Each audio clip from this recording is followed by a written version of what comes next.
Hello guys, welcome back to our channel box office studio. So పొద్దు నుంచి మనం చూసుకున్నట్టయితే ఇన్స్టాగ్రామ్ హ్యాష్ట్యాగ్లో అయితే రాజాసాబ్ మూవీ హ్యాష్ట్యాగ్ అయితే ట్రెండింగ్లో అయితే ఉంది. మరి ఏంటా సంగతాన్ని ఓపెన్ చేసి చూస్తే మాత్రం సెప్టెంబర్లో రిలీజు, ఏప్రిల్ 25 రోజు టీజర్ వస్తుందని చాలా వరకు అయితే బయట అయితే బజ్ అయితే ఉంది. మరి ఇందులో ఎంతవరకు నిజం ఉంది, ఎంతవరకు అబద్ధం ఉంది అనేది నాకైతే తెలియదు. So book my show open చేసి చూస్తే మాత్రం 2 సెప్టెంబర్ 2025 అని రిలీజ్ డేట్ అయితే అనిపిస్తుంది. సో బుక్ మై షోకి ఆల్రెడీ ఇన్ఫర్మేషన్ వెళ్ళే ఉంటుంది రాజాసాబ్ మూవీ నుంచి సెప్టెంబర్లో రిలీజ్ చేస్తామని. కానీ అది అఫీషియల్గా అనౌన్స్ చేయడానికి మాత్రం రాజాసాబ్ మూవీ టీం వాళ్ళు కాన్ఫిడెంట్గా లేరు. ఎందుకంటే చాలా వరకు పెండింగ్ వర్క్ అనేది ఇంకా ఉన్నది కాబట్టి.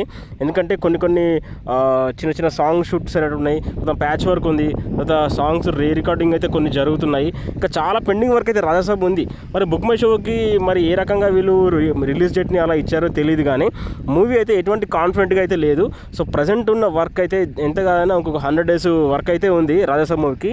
ఆ 100 days వర్క్ తర్వాత వీళ్ళు అన్ని విధాలు ఓకే అన్నప్పుడే మనకు రిలీజ్ డేట్ అయితే అనౌన్స్ చేస్తారు.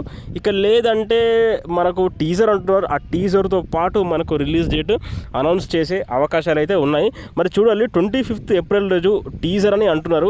So 50-50 chances. మాకైతే నమ్మకం లేదు దొర అని నేనైతే కుల్లా చెప్పేస్తున్నా. అనవసరంగా టీజర్ వస్తుందని మీకు ఆశలు పుట్టించి అలాంటి పని అయితే నేనైతే చేయను. 50-50 ఛాన్సెస్. మేబీ 100% రాదేమో అని నాకైతే అనిపిస్తుంది. చూడాలి, ఒకవేళ ఏమైనా ఇన్ఫర్మేషన్ కనుక అఫీషియల్గా వస్తే మాత్రం మన ఛానల్ని సబ్స్క్రైబ్ చేయండి. నేను 24/7 అప్డేట్స్ అయితే మీకైతే ఇస్తూనే ఉంటాను guys. Thank you very much.